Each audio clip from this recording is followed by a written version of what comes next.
Une vie, une œuvre. Apulée, entre magie et philosophie, une émission de Jacqueline Kellen. Moi, je crois qu'il n'y a rien d'impossible, mais que la volonté du destin règle tout ce qui advient aux mortels. Vois-tu, à moi, à toi, à tous les hommes, arrivent bien des aventures étonnantes, presque uniques. Et pourtant, racontées à quelqu'un qui ne les connaît pas, elles le laissent sceptique. On sait, sur Apulée, qu'il avait été en Grèce initié à pratiquement tous les cultes initiatiques. On a de fortes présomptions pour croire qu'il avait été, en Afrique, un adepte des mystères d'Esculape, par exemple. Et on sait donc aussi, c'est lui qui l'avoue dans l'Apologie, qu'il partait à Alexandrie pour précisément avoir plus de précisions sur des spéculations religieuses qui certainement concernaient l'hermétisme. Donc un homme très préoccupé de problèmes religieux. Toute sa philosophie platonicienne, la philosophie platonicienne qu'il adapte à son temps, il l'a teinte de religiosité. Apulée n'est pas un Romain de Rome, il est né en 125 à Madore, qui s'appelait anciennement, et peut-être encore maintenant, Naourouche, une petite ville à la lisière du désert, dans une bonne famille de grande bourgeoisie, puisque son père était doumvir, c'est-à-dire la plus haute distinction municipale à l'époque. Dans ce milieu, on éduquait les enfants en leur parlant essentiellement grec. Le latin venait ensuite. Et Apulée a fait des études qu'on pourrait appeler primaires à Madore, mais très vite, étant un esprit curieux, il est parti au siège de la province, c'est-à-dire Carthage. Là, il y a fait ce qu'on appelle sa rhétorique, l'équivalent de nos études jusqu'au baccalauréat à peu près. Et la plupart du temps, on s'arrêtait là. On avait appris là l'art par excellence de l'éloquence, et on se débrouillait pendant sa vie avec cet art-là quand on était un intellectuel romain. Mais lui, trop curieux, est parti ensuite à Athènes, où il a suivi les cours du philosophe Gaius, qui était le philosophe platonicien à l'époque, et il les a suivis avec un condisciple qui s'appelle Pontianus, mais aussi avec quelqu'un qui s'appelle Albinus ou Alcinoüs, on ne sait pas exactement, et qui est très précieux parce que tous deux ont publié leurs cours, si j'ose dire, le cours du même professeur. Et quand on est professeur, c'est d'autant plus intéressant que les deux cours pris ne sont pas les mêmes. Et la comparaison, de ce point de vue-là, est intéressante, et pour l'histoire du platonisme, et en même temps pour la faculté d'adaptation et la liberté d'interprétation qu'on pouvait laisser à partir de textes précis. Il a donc terminé ses études à Athènes. Il est revenu à Carthage, mais il était pris de voyage. Du reste, j'ai oublié de dire que pendant qu'il était à Athènes, il a voyagé dans l'île de Samos, on le sait puisqu'il nous a laissé un texte sur la question. Il a vraisemblablement voyagé dans la mer Égée et en Grèce aussi, il a visité la Grèce. Il est rentré à Carthage et à l'époque, c'était une époque pleine d'incertitudes à tout point de vue, aussi bien religieuse que philosophique. Il avait entendu parler de spéculations philosophiques qui avaient lieu à Alexandrie, où un nouveau courant qui s'appelle l'hermétisme prenait jour, et manifestement, il avait envie d'en savoir un peu plus sur la question. Il est donc parti à dos d'âne ou en petite carriole de Carthage à Alexandrie, et il est tombé malade en chemin dans l'actuelle Tripoli, c'est-à-dire Oéa. Il a été logé là chez un ami qui était précisément un de ses condisciples à Athènes, qui s'appelle Pontianus, qui avait une mère veuve qui a tout fait pour que Apulée épouse sa mère. C'est l'objet de l'apologie dont nous parlerons tout à l'heure, parce que ce mariage a été fort mal vu par l'entourage, et surtout par ceux qui briguaient la main de cette riche veuve, parce que c'était très intéressant.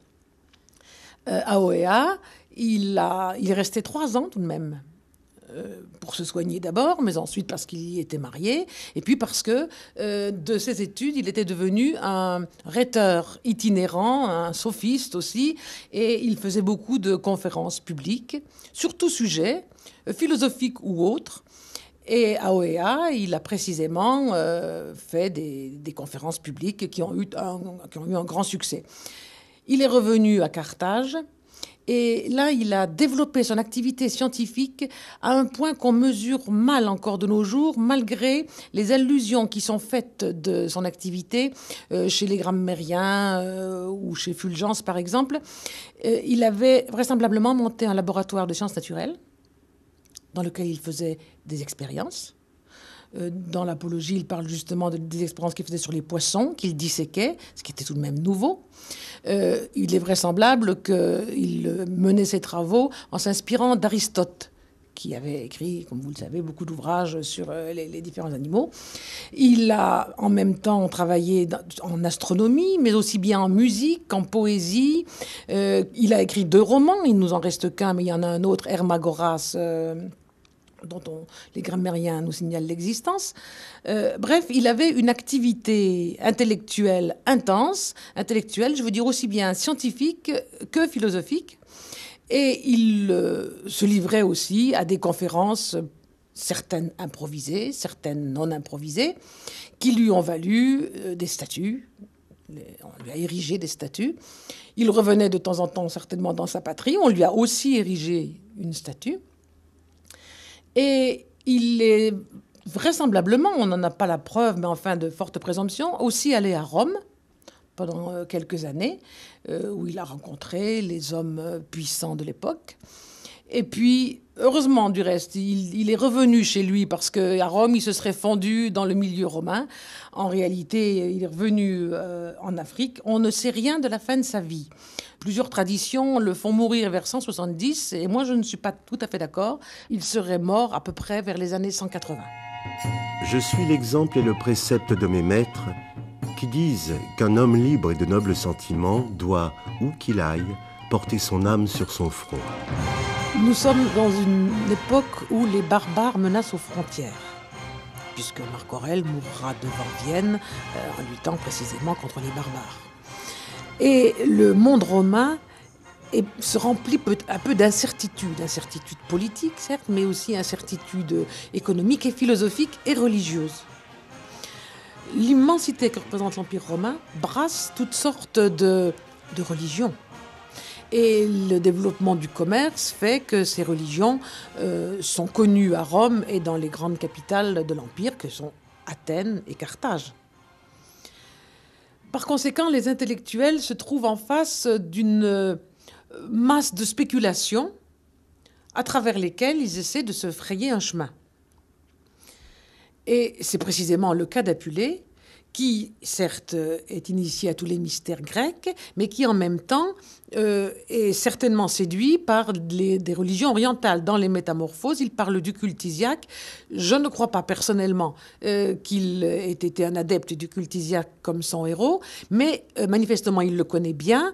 Il a étudié les cultes orientaux, même si, dans les Métamorphoses, l'image qu'il en renvoie, c'est l'image alexandrine. Ce ne sont pas les cultes égyptiens de haute époque, mais un culte qui est déjà grécisé, si j'ose dire. Mais enfin, toutes ces spéculations l'intéressent. Il a prononcé à Carthage un discours, un éloge exactement d'Esculape. Certains se demandent même, à partir d'inscriptions, s'il n'a pas été prêtre d'Esculape. Donc, vous voyez, il était loin d'être indifférent à toutes ces spéculations, bien au contraire. En cela, il est le reflet de son époque. Parce que l'angoisse que la situation politique créait avait créé un peu partout des inquiétudes religieuses, et tout le monde se sentait un peu sollicité par de nouvelles croyances. Et puis les esclaves qui étaient arrivés, par exemple, à Rome, étaient arrivés à Rome avec leur culte. À partir du début de l'Empire, on voit par exemple s'installer des temples d'Isis, des temples d'Osiris, à Ostie, puis à Pompéi, comme on le sait. Il y a aussi, même si on n'en parle pas chez Apulée, il y a aussi le christianisme qui commence.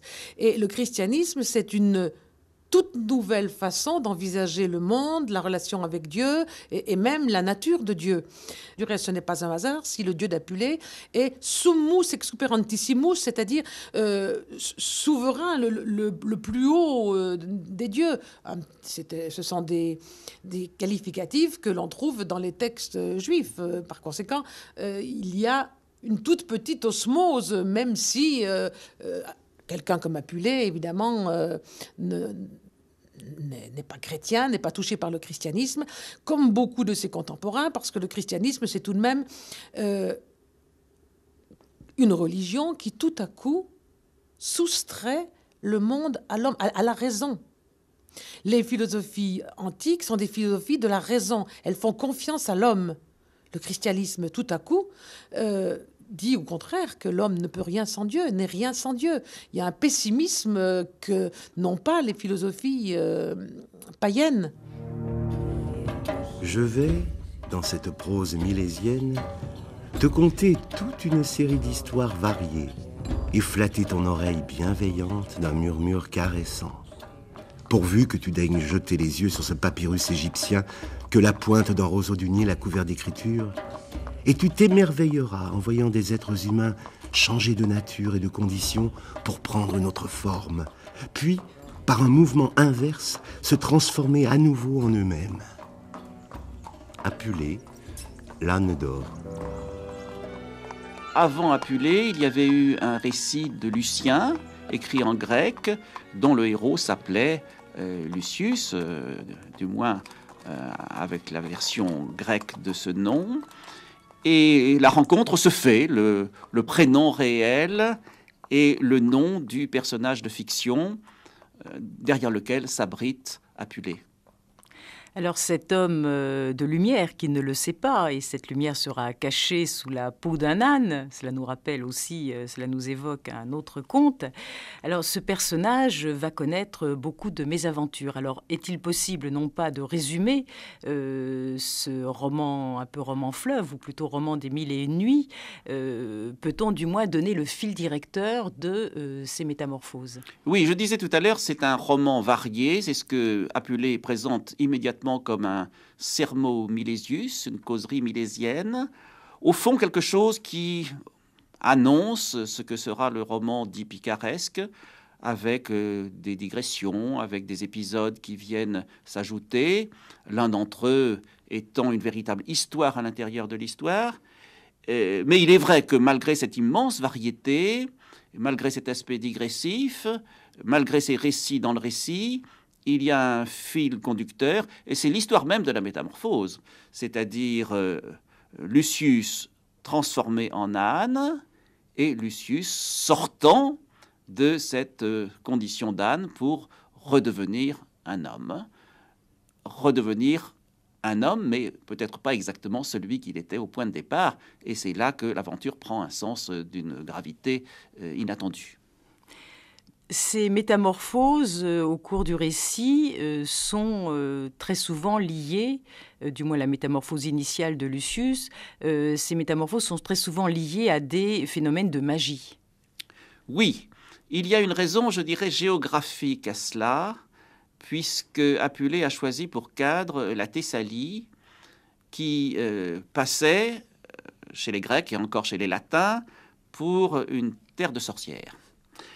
Et par conséquent, Lucius est victime d'une de ces sorcières de Thessalie, Pamphilée. Elle est responsable de sa transformation en âne. Il est saisi par ce qu'on peut appeler le génie du lieu, le mauvais génie du lieu, le démon du lieu, ce démon qui fait que les femmes de Thessalie transforment en animal celui à qui elles veulent faire du tort. Et il y a une chose qui me frappe là, sur le plan mythologique justement, parce que en relisant ces jours-ci le livre, je me rendais compte avec beaucoup plus de force, Apulée relie cela à des récits véritablement mythologiques, et il se trouve que cette terre est aussi la terre des Bacchantes, la terre donc de ces dévotes de Dionysos qui s'acharnent sur leurs victimes. Il y a donc une sorte de variante qui existe ici et les personnages de sorcières thessaliennes sont des bacchantes d'un autre type, sans que profondément leur essence soit différente. Pamphile commença par se dévêtir entièrement. Puis, elle sortit d'un coffret qu'elle ouvrit plusieurs boîtes. Alors, en levant le couvercle à l'une d'elles, elle se massa longuement avec un onguent qu'elle en tira, s'enduisant tout entière depuis les ongles jusqu'au sommet de la tête. Puis, après avoir adressé à voix basse de longs propos à sa lampe, elle se mit à battre des membres à petits coups pressés. Pendant qu'elle leur imprimait ainsi un mouvement souple et continu, il en jaillit un duvet encore tendre. Puis l'on vit grandir de fortes peines, son nez durcit et se recourba, ses ongles devinrent épais et crochus. Pamphile se transforma en hibou. Émettant un cri rauque, elle essaya sa nouvelle forme et sautilla à plusieurs reprises sur le sol. Bientôt, elle s'éleva dans les airs et s'envola au loin à grands coups d'aile. Son Lucius, c'est donc un jeune homme qui retourne vers le pays des ancêtres maternels d'Apulée. La Thessalie, c'est aussi un pays consacré à la magie, on pourrait dire au phénomène parapsychologique actuellement. Et ça, certainement, c'est une chose qu'Apulée, par lequel Apulée est tout à fait passionné. Alors son Lucius, on va se rendre compte qu'il est à la fois une partie de lui-même et en même temps un personnage de fiction romanesque. Marie-Louise von Franz, qui a consacré une grande étude justement au roman de Landor, notera que ce Lucius, dont le nom signifie lumière, est une partie à la fois juvénile et en même temps pleine de devenir d'Apulée. Et que donc, d'une certaine manière, en effet, ça pourrait représenter son soi encore en gestation. Son soi qui va devoir passer par une longue période mélancolique avant de se trouver lui-même. Alors, qu'est-ce qu'une analyste jungienne peut trouver justement dans le caractère ou la personnalité d'Apulée à travers les aventures et les mésaventures du héros Lucius ? Alors déjà, on sait qu'Apulée avait ce que nous appelons un complexe maternel extrêmement important, c'est-à-dire que sa mère était l'élément certainement du couple parental qui avait compté pour lui. Il s'est marié sur le tard avec une femme qu'il avait rencontrée en Libye, et cette femme avait quand même 20 ans de plus que lui. Donc, en quelque sorte, quand même, il avait rétabli une relation maritale heureuse, mais avec une figure très maternelle. Alors Lucius, lui, on va voir qu'il est complètement fasciné par le monde féminin. D'abord, il est séducteur, il va de femme en femme, bon, il est jeune, et progressivement, à partir du moment où il va se retrouver transformé en âne, il va se confronter à un nombre de femmes négatives, ivrognesses, empoisonneuses, criminelles, absolument extraordinaires, dont les noms, en même temps, dans le roman, sont extrêmement intéressants parce qu'ils signifient des noms, ce sont des noms de déesses. Par exemple, il va être question d'une affreuse ivrogne qui s'appelle Méroé, mais en même temps, c'est la déesse du vin, d'une criminelle qui l'accompagne, mais ça sera parfois Pamphile, la toute-aimante, ou Panthia, la déesse toute-puissante. Et donc, il y a dans ce roman une sorte de clé qui permet de voir que le féminin chez Lucius, qui n'est pas encore conscient, se manifeste de cette façon extrêmement négative, tout en étant quand même quelque chose de profondément religieux et de profondément signifiant. C'est comme si toutes ces figures de femmes rencontrées étaient des approximations, des brouillons peut-être, ou des approches de la grande figure féminine qui va lui apparaître à la fin du récit. Oui, et peut-être même encore plus que ça, c'est la contrepartie négative, c'est-à-dire que ce féminin, sous sa forme divine, il va se manifester sous cette forme complètement catastrophique, tant que Lucius n'est pas suffisamment mûr pour reconnaître la valeur du féminin, de sa partie sensible, de sa partie émotionnelle et de la partie sacrée du féminin en lui. Donc, ne la reconnaissant pas, elle se manifeste sous une forme violente, névrotique, stressante, morcelante, déprimante, etc. Ce Lucius se transforme en âne alors qu'il pensait devenir oiseau, devenir un hibou en voyant faire une magicienne et sur l'invitation de Photis. Que signifie cette métamorphose en âne? Est-ce que c'est une régression? Est-ce que c'est un châtiment? C'est un enfermement? Mais déjà, d'abord, il souhaite devenir animal. Il souhaite devenir oiseau. Mais alors, évidemment, il souhaite participer à une nature ailée. Il faut savoir qu'Apulée se réclame de la philosophie néo-platonicienne et donc de structures de la pensée et de la philosophie qui sont quand même particulièrement lumineuses et célestes et dans lesquelles le souterrain, la nature émotionnelle, les tripes, tout ça, c'est un petit peu négligé. Alors, c'est effectivement une ironie du sort qu'il soit transformé en âne et obligé de descendre dans cette partie qu'il ne connaît pas, la partie de sa nature chtonienne, passionnelle, avide, concupiscente, qu'il va devoir transformer, justement. Ce récit est en fait la passion d'un âne avec ses épreuves, ses errances, ses doutes, ses douleurs, ses descentes aux enfers, sa presque mise à mort, ou même son goût d'en finir avec la vie. Il y a beaucoup de prodiges, de merveilles, de choses incroyables. Et en même temps, cette passion aboutit à une transformation, à une résurrection, une seconde naissance. Alors, est-ce que c'est cette catharsis qui équivaut chez Jung au processus d'individuation ? En tout cas, c'est une catharsis dans le sens, effectivement, d'une purification pour Lucius, qui en prenant progressivement, très progressivement, il n'y va pas très vite, conscience de sa nature la plus avide et lubrique, va se transformer progressivement. C'est vrai qu'on pourrait dire que c'est un processus d'individuation au sens antique du terme. Lucius lui-même, il va être confronté progressivement, au fond, à toute la difficulté et la misère de l'Antiquité, de son temps au second siècle après Jésus-Christ, dans un temps qui ne connaît plus beaucoup de sens, qui est profondément triste et déprimé. Le renouveau chrétien n'est pas encore vraiment arrivé, et c'est une période dans laquelle l'émotion propre aux rites et aux mystères avait progressivement complètement disparu de la culture ambiante. Il est en quelque sorte chargé, on pourrait dire, du poids de la misère et de l'ombre de cette société, je trouve. Dieu bon, quelle pauvre humanité en ce lieu, la peau toute zébrée des traces livides du fouet, le dos plein d'échymoses, à demi voilé plutôt que caché par leurs haillons déchirés, plusieurs n'ayant que le bas-ventre recouvert d'un minuscule cache-sexe et tous affublés de tuniques qui les révélaient à travers des lambeaux. Ce n'était que front marqué, tête à demi tondue, chevilles entourées de fer. Tous avaient le teint hideusement jaune et, à force de vivre dans les ténèbres, d'une fumée épaisse et ardente, les paupières rongées, les yeux malades, et à la manière des lutteurs qui se saupoudrent de poussière avant de combattre, le corps souillé d'une cendre blanche et farineuse. Quant aux bêtes de somme, mes camarades, que puis-je en dire? Comment en parler? Ce n'étaient que vieux mulets, chevaux hongres fourbus. Tout autour de la mangeoire où ils plongeaient la tête, ils mastiquaient des masses de paille. Leurs encolures rongées d'ulcères pourris se soulevaient comme soufflées de forge. Leurs naseaux pendants étaient rendus béants par les secousses d'une toux continuelle. Leurs poitrails, frottées sans arrêt par la corde de chanvre, étaient à vif.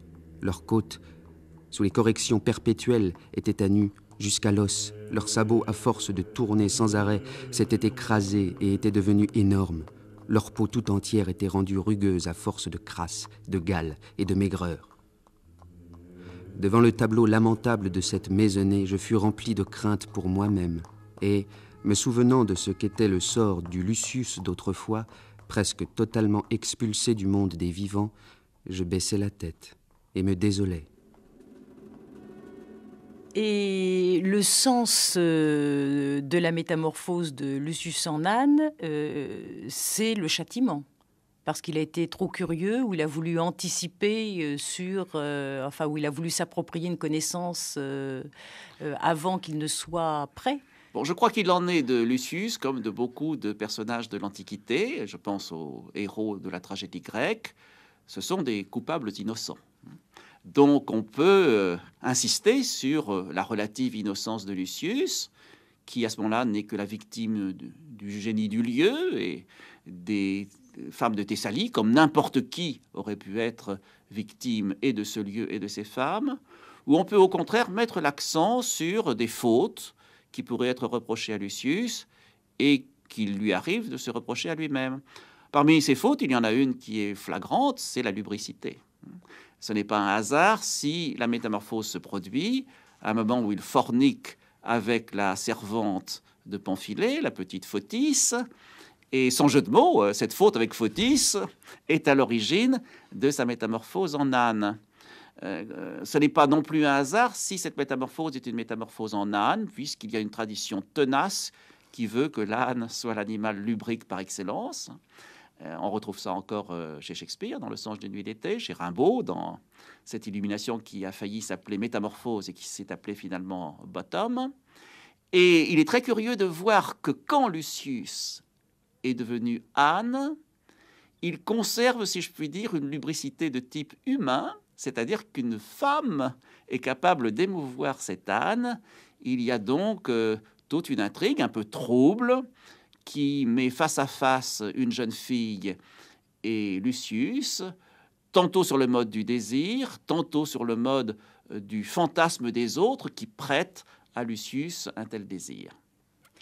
Le récit est fait à la première personne et on ne sait jamais vraiment si le narrateur est Apulée, s'il est Lucius, l'homme qui deviendra servant d'un culte isiaque, ou si c'est l'âne. Souvent, c'est l'âne qui parle. Il ne peut pas parler, il ne peut pas articuler, il ne fait que braire pour ce qu'il croise, mais il écrit en tant qu'âne aussi.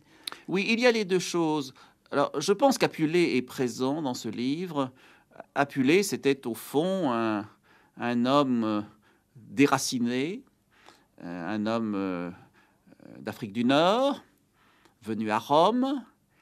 Et Lucius est aussi une sorte d'errant, de déraciné. Lui aussi, il est allé à Rome. Lui aussi, il reviendra à Rome. Et puis le voilà en Grèce, et le voilà même dans cette partie de la Grèce particulièrement mystérieuse, particulièrement inquiétante, qui est la Thessalie.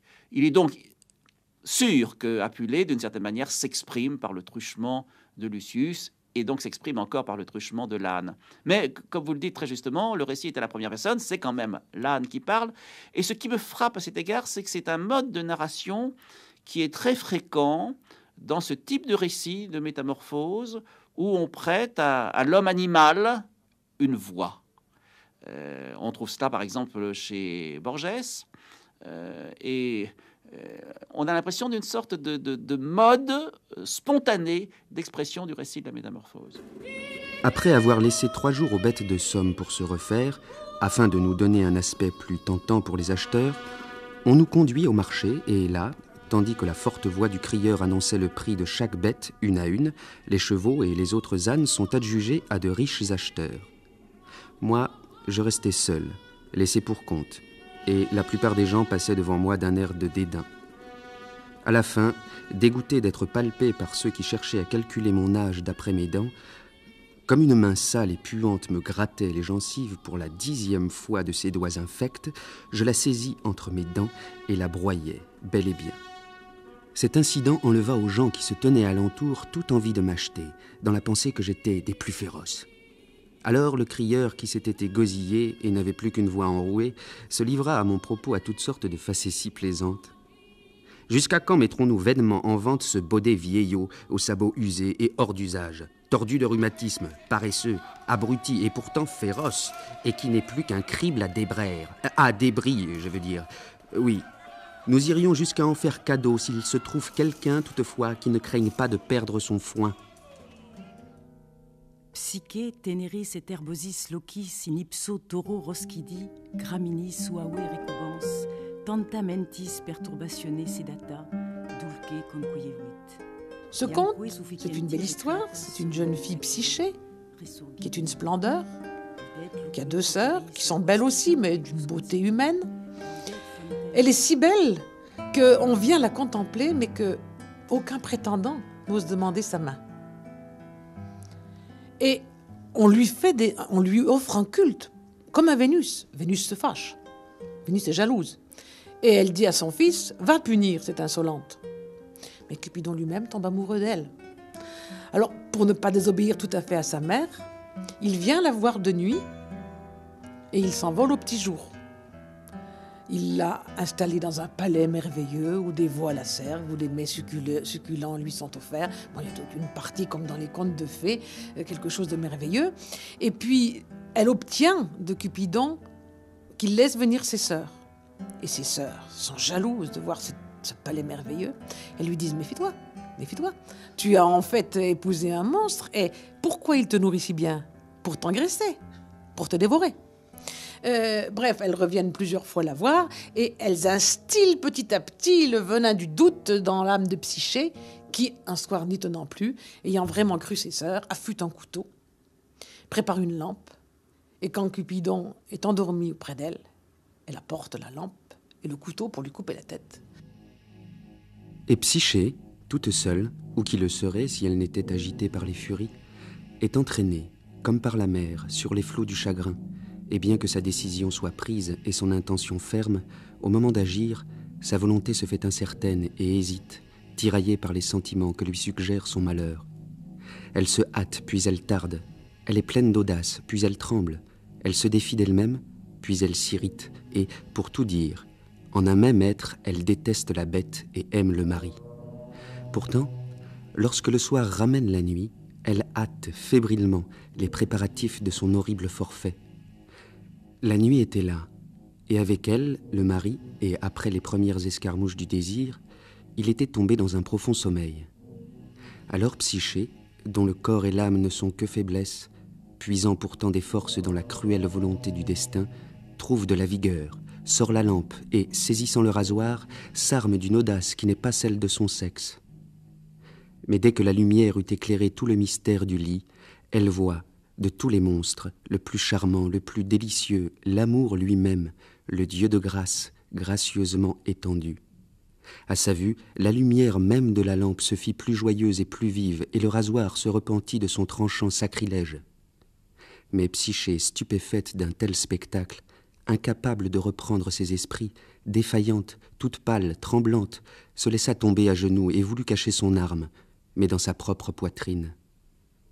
Elle l'aurait fait, assurément, si le fer, craignant un tel crime, n'avait échappé à ses mains sacrilèges et ne s'était enfui. Et bientôt, brisée, expirante, à force de contempler longuement la beauté du visage divin, elle reprend courage. Elle voit, sur cette tête dorée, une chevelure intacte, tout imprégnée d'ambroisie, un cou de lait, des joues vermeilles où errent des boucles harmonieuses entremêlées, les unes en avant, les autres rejetées vers l'arrière, et leur éclat étincelant faisait vaciller la lumière même de la lampe. Sur les épaules du dieu ailé, de longues plumes douces, comme rosées, brillent d'une blancheur pareille à celle d'une fleur, et bien que ses ailes soient au repos, le duvet du bord, délicat et tendre, ne cesse de frémir d'un mouvement incessant et léger. Le reste du corps était lisse et lumineux, et tel que Vénus n'avait pas à regretter de l'avoir mis au monde. Au pied du lit était posé l'arc, le carquois, les flèches, armes propices d'un dieu puissant. Mais tandis que, tout émue par cet immense bonheur, elle s'abandonne, le cœur défaillant, la lampe, soit abominable perfidie, soit envie criminelle, soit qu'elle connût aussi le désir de toucher un corps si beau et, en quelque sorte, de lui donner un baiser, laissa tomber du bout de sa flamme une goutte d'huile bouillante sur l'épaule droite du dieu. Ah, lampe audacieuse et téméraire, ville servante de l'amour, tu brûles le dieu de toute ardeur. Alors que c'est quelque amant qui, afin de jouir plus longtemps, même la nuit, de l'objet de ses désirs, t'a le premier inventé. Ainsi brûlé, le dieu bondit, et voyant que sa confiance a été trahie, aussitôt il s'arrache, sans mot dire, aux baisers et aux bras de son épouse désespérée, et s'envole. Commence alors une série d'épreuves. Psyché veut toujours se suicider, mais chaque fois, il y a un élément, un roseau, un aigle, une tour, qui l'aide, qui lui donne des conseils, qui lui dit « mais non, fais ceci et tu verras, ça ira bien ». En fait, on comprend que toutes les épreuves sont inventées par Vénus pour punir Psyché, et que tous les éléments qui l'aident sont, eux, envoyés par Cupidon. Finalement, les choses se terminent bien. Elle peut épouser, Jupiter donne son aval, elle peut épouser Cupidon, et il leur naît une petite fille qui s'appelle Voluptas, c'est-à-dire la volupté. C'est une quête de l'amour, c'est un pendant tout à fait à l'histoire de Lucius, puisque c'est une métamorphose, et tout à fait de manière symétrique, puisque c'est la métamorphose, au contraire, d'une très très belle jeune femme, Psyché, qui est aussi belle que Vénus, et qui est d'ailleurs poursuivie par Vénus jalouse pour cette raison. Mais cette beauté est peut-être la raison pour laquelle elle m'apparaît comme quand même très candide et très naïve au début du récit. Et à travers ces tribulations et les épreuves auxquelles va la soumettre Vénus, elle va acquérir un peu de cette intelligence et de cette intuition que Lucius, lui, possède au départ, mais que Psyché, elle, n'a pas. Et cet Eros initiatique est celui que va découvrir aussi Lucius transformé en âne ? Oui, ne serait-ce que par le symbole que lui donne Photis au départ, qui lui dit « mais pour que tu sois retransformé en homme, il suffira que tu manges un petit peu de rose que tu trouveras sur ton chemin ». Et la rose, de tout temps dans l'Antiquité, y compris maintenant, y compris dans les rêves des analysants aujourd'hui, c'est un symbole qui est à la fois spirituel, c'est un symbole mystique, mais c'est en même temps le symbole de la sexualité et de l'amour.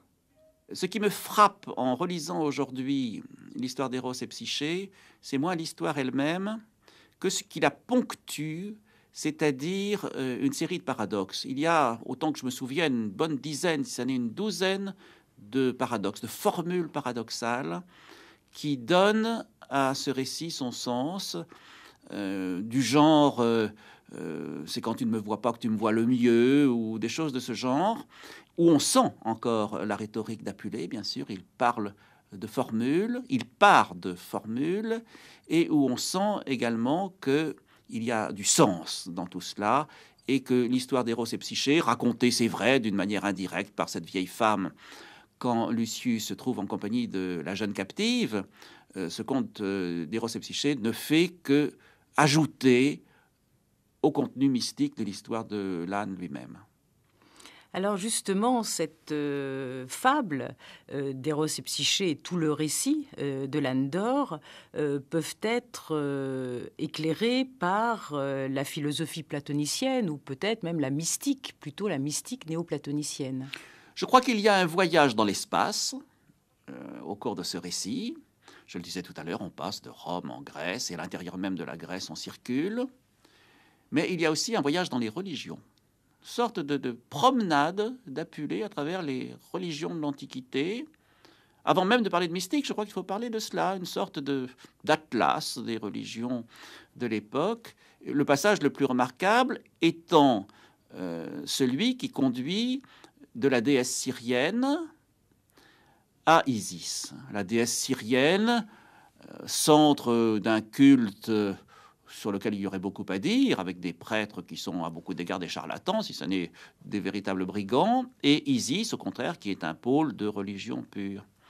Et de la même manière, il me semble que quand on passe de l'histoire intérieure d'Eros et Psyché à la fin de l'histoire de l'âne, on assiste aussi à un passage, à une promenade à travers les religions, un passage cette fois-ci d'une déesse à l'autre, non plus de la déesse phrygienne à Isis, mais de Vénus à Isis, puisque c'est Vénus qui est responsable de l'aventure et de la mésaventure de Psyché. Psyché, c'est le nom grec pour dire l'âme. Au centre du conte, elle a, au moment où elle découvre Cupidon, qui est l'amour, elle a la révélation, elle est pleine d'émoi, et on retrouve à ce moment-là, dans le texte, en latin, les mots grecs que l'on trouve dans le Phèdre de Platon. Dans le Phèdre de Platon, au moment où justement il explique que l'âme qui s'éveille à l'amour le découvre totalement, est complètement éblouie, et que c'est grâce à l'amour qu'elle va pouvoir retrouver les réalités supérieures. L'amour lui permet la réminiscence qui l'amènera aux réalités supérieures. Donc, le rapprochement est tentant. L'amour est en même temps le Dieu le plus beau qui soit. Et c'est une fois de plus la preuve que ce que recherche l'âme, c'est qu'elle trouve en tout cas ce qui lui permet d'échapper à sa condition, c'est bien la beauté. C'est l'amour certes, mais l'amour de la beauté. En cela, le propos conforte l'interprétation générale. Nous ne sommes pas vraiment dans le texte platonicien. La preuve, c'est qu'à la fin, il leur naît une fille qui s'appelle Voluptas. Ce n'est pas du Platon, mais la volupté, qu'est-ce que c'est? Si ce n'est la contemplation précisément de la beauté, la jouissance de la beauté. Donc, le conte, finalement, déforme certes le conte platonicien tout en s'en inspirant, mais il est conforme, à mon avis, à l'optique générale des métamorphoses, ou de l'âne d'or, comme on veut. Cette optique est confirmée par bien d'autres traits, en particulier par le fait que, chemin faisant, Apulée critique, voire ridiculise, tous les autres genres littéraires existants. Il est vrai qu'à l'époque, la littérature, enfin, la poésie traditionnelle, tous les grands genres traditionnels sont tombés en désuétude. En revanche, émergent des genres nouveaux comme le mime, comme la pantomime, comme le roman, qui ne s'appelle pas le roman, qui s'appelle la fabula, la fable, mais enfin, que nous appelons le roman. Et il construit en quelque sorte son roman sur les ruines de la littérature précédente. Par exemple, il commence une histoire avec un soldat. Il la commence d'une manière telle que l'on se croirait dans le début du Miles Gloriosus de Plaute, auteur comique. Et puis, ça tourne court. Et contrairement aux lois de la comédie, on passe à autre chose. Le soldat achète l'âne. Enfin, il se passe tout à fait autre chose. Donc, les genres traditionnels, comme je le disais, sont cassés, sont bouleversés, non seulement dans leur thématique, du reste, mais même dans leur écriture. Il y a là une prise de position contre la littérature qui le précédait. Si vous lisez les Métamorphoses, vous y verrez Vénus en belle-mère criarde, vulgaire, avinée, elle rentre d'un repas de noces, elle est ivre. Vous y verrez les héros traditionnels, ridiculisés aussi, comme si la mythologie était déboulonnée de son piédestal pour, au contraire, laisser le quotidien prendre sa place. On assiste à une sorte de mythologisation, si je peux innover avec ce mot, du quotidien. Alors que jusqu'à présent, les grands genres ne magnifiaient que les exploits, que les héros, que les princes, etc. Là, c'est le quotidien qui devient le domaine privilégié de la littérature. Ça, c'est complètement neuf. Ils se mettent des tuniques bariolées. Chacun se farde hideusement en s'enduisant le visage d'un fond de teint pâteux, en se faisant les yeux avec une pommade au noir de charbon, et les voilà dehors, affublés de petites mitres, de robes jaune safran, de voiles de lin et de soie. Certains ont des tuniques blanches, peintes dans tous les sens de fer de lance couleur de pourpre.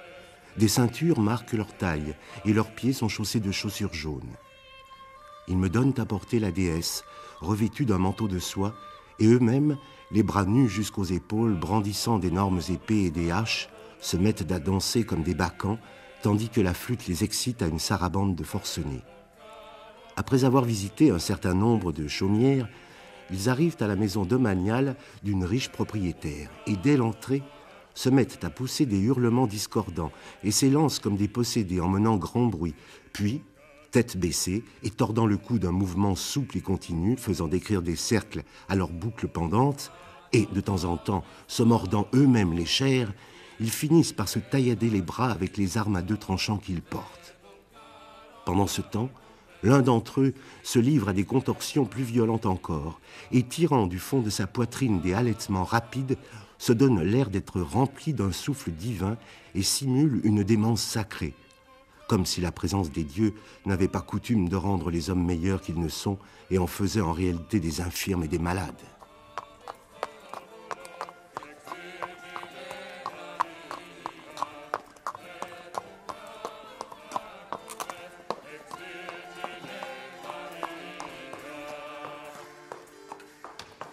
Il faut d'abord lire les Métamorphoses au premier degré. Ça a été écrit pour faire plaisir au lecteur, c'est évident. Pour faire rire aussi. Pour faire rire. Il faut le lire comme un récit d'aventure. Il faut s'amuser quand c'est nécessaire, quand c'est prévu, par exemple dans l'épisode des outres ou des choses de ce genre. Et par conséquent, il ne faut pas surcharger d'intention ce récit.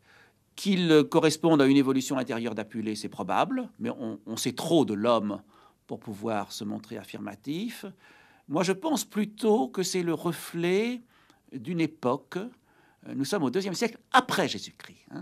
Et nous sommes dans un climat de mysticité qui n'a rien à voir avec la mystique chrétienne, mais on a l'impression que ces autres formes de mysticité se développent aussi et prennent une force plus grande, peut-être parce qu'il y a à côté de cela le christianisme.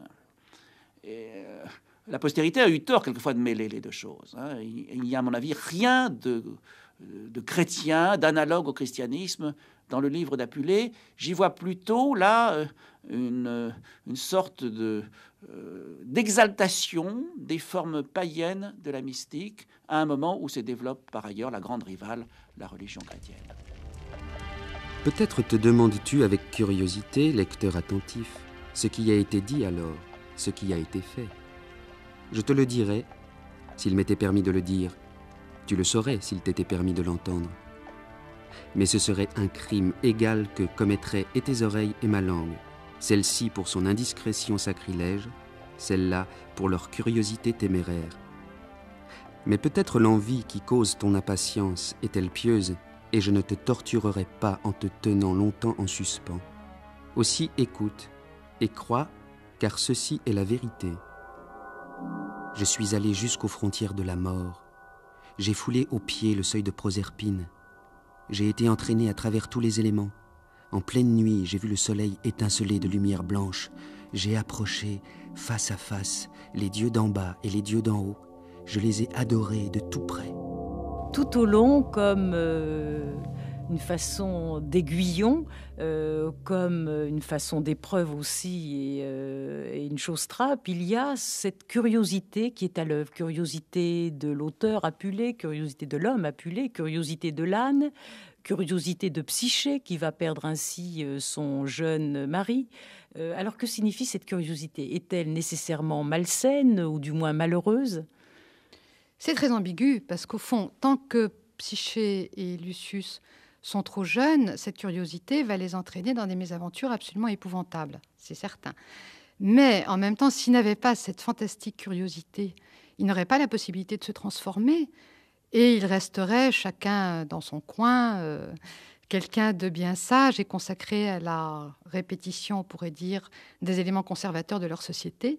Et rien ne se passerait, il n'y aurait pas non plus de processus d'individuation, je crois.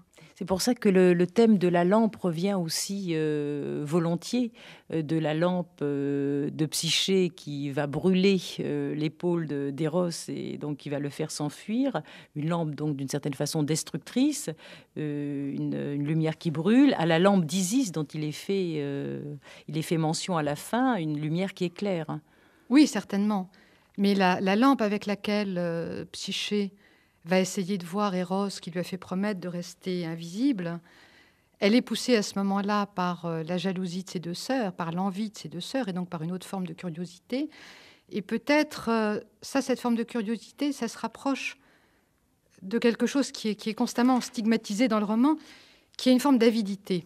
Et au fond, il faut que Psyché, comme Lucius, apprennent à rester curieux des mystères de l'univers, mais d'une façon, on pourrait dire, humble, et sacrifier, en somme, cette avidité, cette frénésie qui montre un moi qui est encore trop égoïque, qui est pris par ses pulsions infantiles.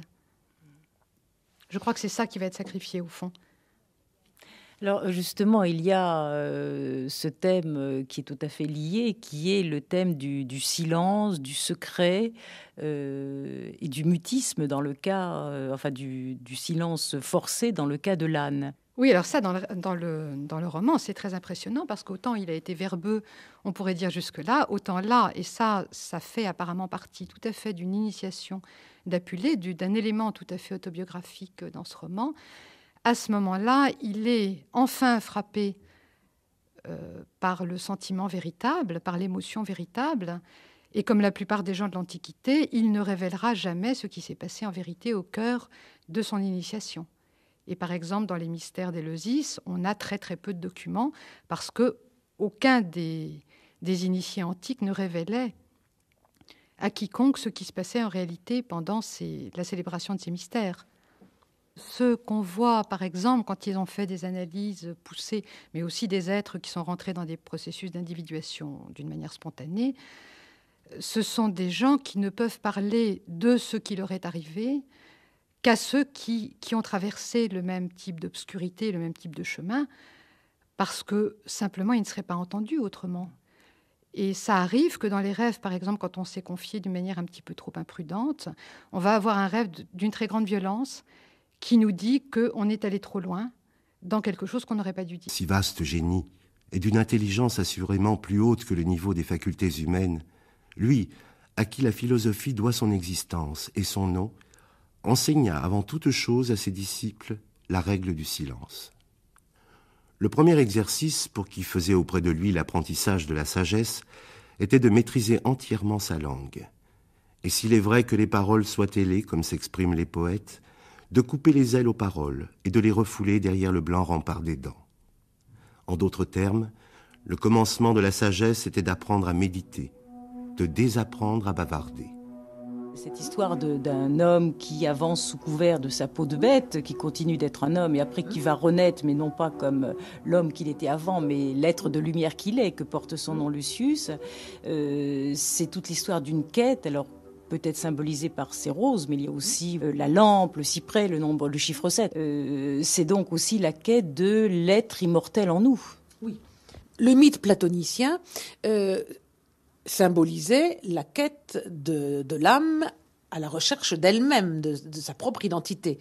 Et cette idée-là, elle est effectivement reprise dans les Métamorphoses, puisque Apulée s'enfonce dans l'animalité en étant changé en âne, et toute l'histoire, c'est la quête de Rose, qui est en fait la quête de sa délivrance, et il ne trouve les roses que grâce à l'intervention divine, mais chemin faisant, il y a une sorte de purification qui se fait d'étape en étape.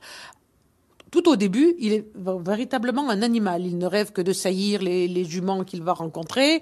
Il se réjouit parce que ses organes sexuels sont devenus plus gros que lorsqu'il était un homme, etc. Donc, il est vraiment enfoncé dans l'animalité. Et puis, petit à petit, il émerge de cette animalité.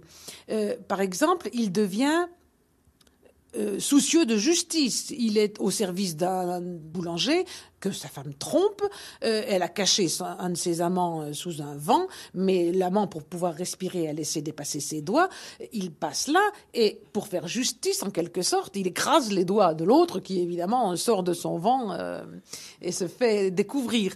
Et puis, tout à la fin, il est acheté par un homme assez riche, qui le trouve remarquablement intelligent, qui la met à sa table, qui lui montre à boire et à manger comme un homme, à se tenir comme un homme. Et lui, il saurait le faire d'emblée, mais il le fait petit à petit pour ne pas passer pour un monstre, comme il dit. En tout cas, il y a, du moment où il veut saillir les juments, au moment où il est installé à la table de cet homme-là, avec des manières d'homme et mangeant des mets d'homme, il y a une reconquête de l'humanité en lui, donc une conquête de son identité. Et l'identité n'est réellement reconquise que grâce à l'intervention d'Isis, qui lui fait apporter une gerbe de roses par son prêtre. Et alors là, il redevient un homme, mais on ne peut pas parler de deuxième métamorphose, parce que si on parlait de deuxième métamorphose, ça veut dire qu'il redeviendrait ce qu'il était.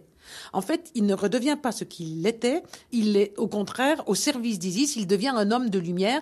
On peut parler donc d'anamorphose. Il y a une première métamorphose et on passe à une anamorphose.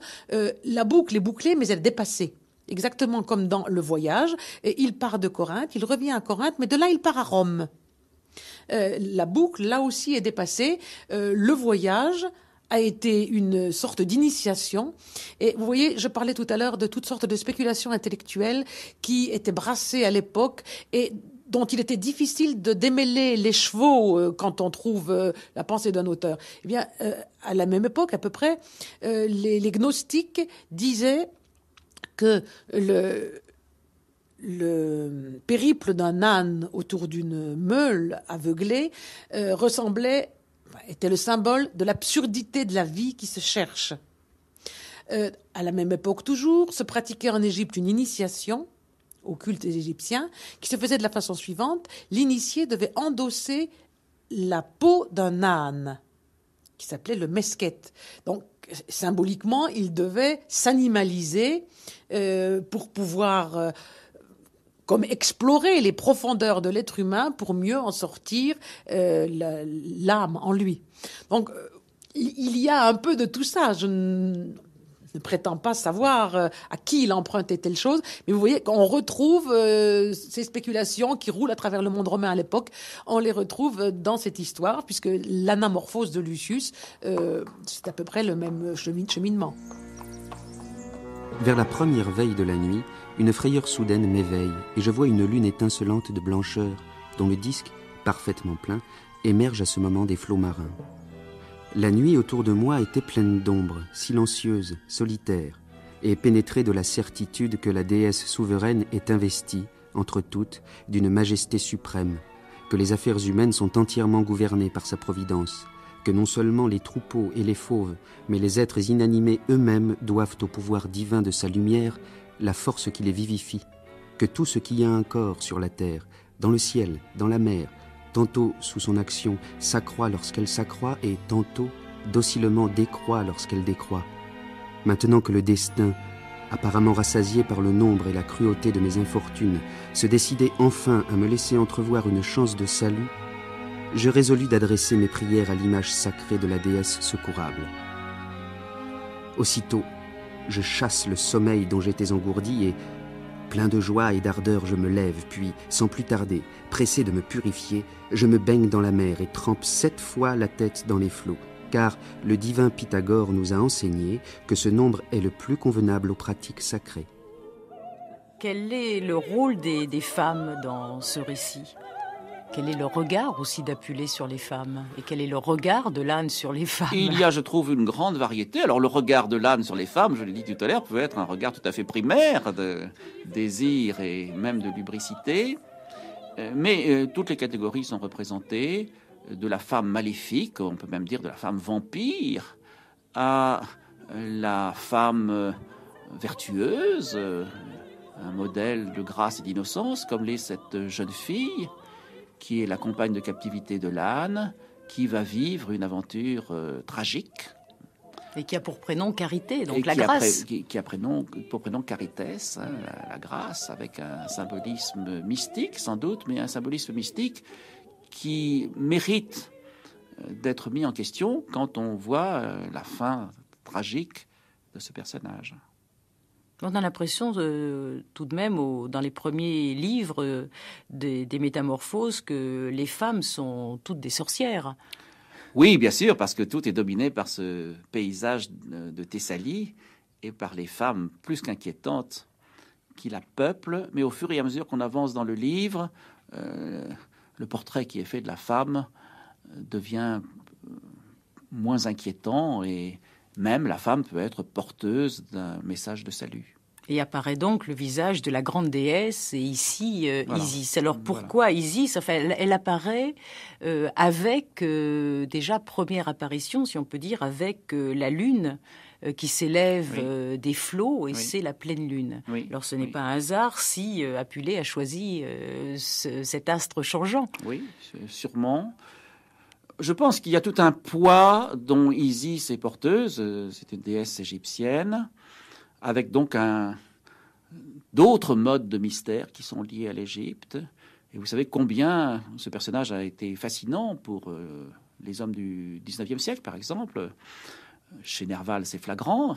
Et il faudrait rappeler peut-être que quand la flûte enchantée a été adaptée en France et en français, la première fois, c'était sous le titre « Les mystères d'Isis ».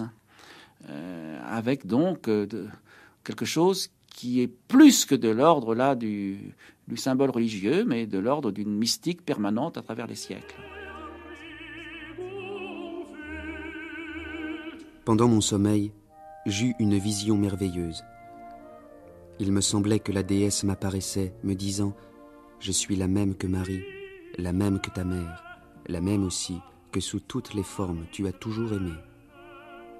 À chacune de tes épreuves, j'ai quitté l'un des masques dont je voile mes traits, et bientôt, tu me verras tel que je suis. » Un verger délicieux sortait des nuages derrière elle.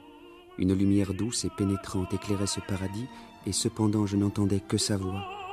Mais je me sentais plongé dans une ivresse charmante. Du moment que je me fus assuré de ce point, que j'étais soumis aux épreuves de l'initiation sacrée, une force invincible entra dans mon esprit. Je me jugeais un héros, vivant sous le regard des dieux. Tout dans la nature prenait des aspects nouveaux, et des voix secrètes sortaient de la plante, de l'arbre, des animaux, des plus humbles insectes, pour m'avertir et m'encourager. Gérard de Nerval. Aurélia. Il y a 2 déesses Vénus, dont chacune préside à un genre d'amour et règne sur des amants distincts. L'une est la Vénus populaire. Agitée d'un amour vulgaire, elle incite, impérieuse, au dérèglement de la passion l'esprit non seulement des humains, mais des animaux domestiques et sauvages, subjugue les créatures par sa violence effrénée et brutale, et tient leur corps asservi et captif dans ses embrassements. L'autre, la Vénus céleste, est celle de l'amour noble. Elle ne veille que sur les hommes, et encore sur un petit nombre. Elle n'a ni aiguillon, ni charme pour faire tomber ses fidèles en de honteux égarements, car son amour n'a rien de voluptueux ni de lascif. Sans parure, au contraire, et plein de gravité, c'est sur la beauté morale qu'il compte pour incliner ses amants à la vertu. Et si parfois il éveille de l'intérêt pour un beau corps, il en écarte tout manque de respect, car si la beauté corporelle est digne d'être aimée, c'est dans la mesure où elle rappelle aux âmes, qui sont d'essence divine, la beauté qu'elles ont jadis contemplée, vraie et pure, au séjour des dieux. Il a maintenant écrit surtout l'apologie, c'est-à-dire le plaidoyer par lequel il s'est défendu de magie. J'ai tout à l'heure dit qu'il s'était marié à Oea. La mère de son ami avait, disent les méchantes langues, 60 ans. Toujours est-il que c'était une riche veuve, qu'il l'a épousée. Il démontre que ce n'est pas par intérêt, puisque le contrat de mariage stipule que, en cas de décès, les choses ne lui reviennent pas à lui, mais à ses beaux-fils. Toujours est-il que cette dame avait été convoitée par ses beaux-frères en particulier, qui pensaient récupérer ainsi sa fortune, et qu'elle les avait toujours évincés. Les beaux-frères ont donc entamé un procès et ont prétendu que pour avoir épousé Pudentilla, il avait fallu utiliser des procédés magiques. 2 choses. Bon, les procédés, bien sûr, mais l'accusation de magie était à l'époque extrêmement grave. Il y avait une loi qui s'appelle la Lex Cornelia qui assimilait la magie à l'empoisonnement. C'est-à-dire qui punissait la magie qu'on appellerait noire, celle qui vise à nuire aux gens. Alors, les prétendus beaux-frères avaient accumulé toutes sortes d'accusations. En particulier, par exemple, ils donnaient comme preuve de la magie d'Apulée qu'il disséquait des poissons. Je vous ai expliqué tout à l'heure que c'était pour ses recherches. Mais il est vrai qu'il s'en explique de façon un peu confuse et qu'on peut toujours se poser la question. On l'accuse d'avoir, par exemple, d'être intervenu sur quelqu'un qui avait le haut mal, comme on dit, l'épilepsie. On l'accuse d'avoir fait des vers sur une pâte dentifrice pour le fils d'un de ses amis. Enfin, de toutes sortes de choses qui sont présentées, on ne sait pas exactement comment, par ces accusateurs, mais que lui ridiculise relativement facilement devant le proconsul romain qui est alors Claudius Maximus, et c'est un homme très éclairé. Quand Apulée lui explique que pour lui la philosophie comporte une partie de magie parce que la philosophie se doit de scruter tous les domaines de la pensée et de la science. Par conséquent, on est amené à scruter des choses un petit peu étonnantes, mais toujours pour le bien de l'humanité. Claudius Maximus le comprend parfaitement et l'absout. J'ajouterais que si l'accusation a pu être aussi violente et virulente, c'est parce que lui-même avait 30 ans. ce qui, à l'époque, était extrêmement choquant. Et puisque pour Emilianus, tout se ramène à un seul point, ma qualité de magicien, j'ai bien envie de demander à ces avocats ce que c'est qu'un magicien. Car si, comme je le lis dans de nombreux auteurs, magus a dans la langue des Perses le même sens que prêtre en latin, quel crime y a-t-il, je le demande, à être prêtre, à posséder à fond la connaissance, la science, la pratique des ordonnances rituelles, des règles du culte, des dispositions de la loi religieuse. C'est ainsi, du moins, que Platon définit la magie quand il expose l'éducation que recevaient chez les Perses les jeunes gens destinés au trône. L'histoire de Lucius et de sa métamorphose en âne, qui dure quand même un temps long, n'est évidemment pas du tout demandée à tout le monde. C'est une métaphore, on pourrait dire, de ce que Jung a appelé le processus d'individuation, de la réalisation de soi-même consciemment.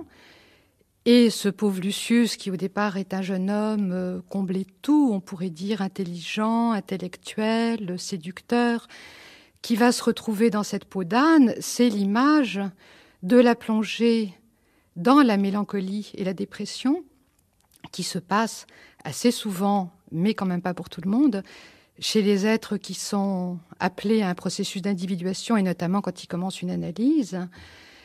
Et peut-être que c'est heureux que ça ne s'adresse pas à chacun d'entre nous, parce que ça va quand même être très très douloureux pour ce pauvre Lucius. Moi, je crois qu'à l'époque d'aujourd'hui, on voit autant d'hommes que de femmes dans ce type de processus-là, qui s'adressent, je dirais, plutôt simplement à des êtres, comme je le disais tout à l'heure, qui ont d'abord dû développer, d'ailleurs pour des raisons de temps en temps qui ont trait à des difficultés dans leur passé, dans leurs problèmes familiaux, etc. La partie de leur personnalité qui était plutôt aérienne, on pourrait dire platonicienne, trop peut-être du côté de la lumière, de l'intellect et de l'intuition. Et à partir de quoi il va falloir passer par toute une descente dans la mélancolie saturnienne et la tristesse transformatrice, vraiment dans ce processus alchimique de transformation de la terre, avant d'acquérir cette personnalité. Toute la technique d'Apulée, c'est précisément de vous donner une toute petite certitude pour vous la détruire tout de suite après. Je vais prendre un exemple tout simple. Il est invité le soir chez des amis, il boit plus que de raison. Il rentre et il voit devant la porte de son hôte 3 brigands. N'écoutant que son courage, il dégaine. Il engage la bagarre avec eux, il les tue. Le lendemain matin, on vient l'arrêter. Mais c'est le jour de la fête du rire, on pourrait dire le jour du carnaval. Et on le fait passer au tribunal. Vous avez tué 3 hommes. Alors bon, il explique que ces 3 hommes-là attaquaient la maison, etc. Et puis finalement, on lui découvre les 3 cadavres, qui sont 3 outres, qui avaient été posés contre la maison et qu'il a prises pour des hommes. On se dit c'est une farce. Et puis, Photis, la petite servante de la magicienne, lui dit, tu sais, c'était des outres, si on veut, c'était tout de même des hommes, parce que j'étais passée le matin chez le coiffeur, j'avais ramassé des morceaux de cheveux, et grâce à ces morceaux de cheveux, Pamphile, sa maîtresse, a animé 3 outres pour en faire 3 corps de jeunes gens. Alors, où est la vérité? On croit l'avoir comprise, et puis tout à coup, on est débouté. Et là, je prends ce petit exemple, mais à longueur de temps, il en est ainsi dans les métamorphoses. Chaque fois qu'on croit avoir déjoué une ruse ou dénoué une situation, immédiatement après, on est renvoyé à l'interrogation. Il en est ainsi dans tout le roman. La vérité, c'est quelque chose qui se cherche. Il n'est pas sûr qu'elle se trouve. Ce qui me paraît le plus important à moi, c'est l'interrogation sur la condition humaine. C'est-à-dire que ce passage par l'état d'âne est une sorte de vérification de ce qu'est essentiellement l'homme. Et curieusement, il fallait à Lucius, il fallait fantasmatiquement à Apulée, ce transfert dans une autre espèce pour mieux comprendre ce qu'est intimement un homme. Je pense à la formule de Rimbaud, « je est un autre ». Il fallait cet autre pour que je se retrouve. C'est pour moi plus important que l'aspect proprement mystique de l'aventure, qui porte sa date, forcément, ou qui a séduit les esprits humains à des périodes différentes de la nôtre. Mais pour un moderne qui, je crois, est constamment en train de s'interroger sur ce qu'est l'homme, sur ce qu'est l'homme dans l'histoire, sur ce qu'est l'homme dans sa condition, dans sa situation, c'est cela qui frappe le plus. Et c'est pour cela que le livre reste actuel. Et ce qui paraît finalement le plus douloureux à Lucius transformé en âne, dans cette condition, c'est le fait de ne pas pouvoir parler. Alors pour quelqu'un comme Apulée qui est avocat, est-ce que c'est cela qui vous paraît aussi le plus, dans la condition animale, le plus douloureux? Mais est-ce qu'il n'y a pas aussi, pour l'écrivain, un passage particulièrement difficile, ce que Rimbaud, encore une fois, a admirablement formulé, « Je ne sais plus parler ». Un passage par le silence ou un passage par des moments de l'existence où on ne peut plus écrire, où on ne peut plus parler, passages qui sont tout aussi nécessaires pour la création future que la mythique inspiration. Donc le Lucius qui renaît à sa première ou à sa troisième initiation, qu'est-ce qu'il représente pour une analyste jungienne? Il représente ce qui, au fond, va advenir à partir d'un certain stade du processus d'individuation, puisque le processus d'individuation est un processus, c'est un chemin. Il n'y a pas un moment dans lequel on pourrait dire « ça y est, je suis individué », et voilà.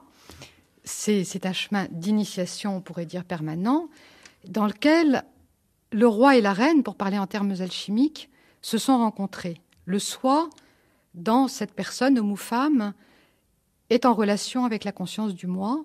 Et à partir de ce moment-là, on est fondé dans une personnalité d'une façon tout à fait différente. C'est-à-dire que quoi qu'il arrive dans l'existence, quelles que soient les difficultés, les heurts, les malheurs, on est moins identifié à ces difficultés ou ces bonheurs de la vie quotidienne.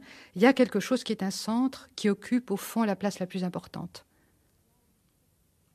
Il y a une perception d'un au-delà de la conscience, on pourrait dire, qui n'est pas un au-delà de la vie, qui a peut-être quelque chose à voir avec l'au-delà de la vie, mais en tout cas qui est un au-delà du moi, qui est une relation avec une fonction de la transcendance.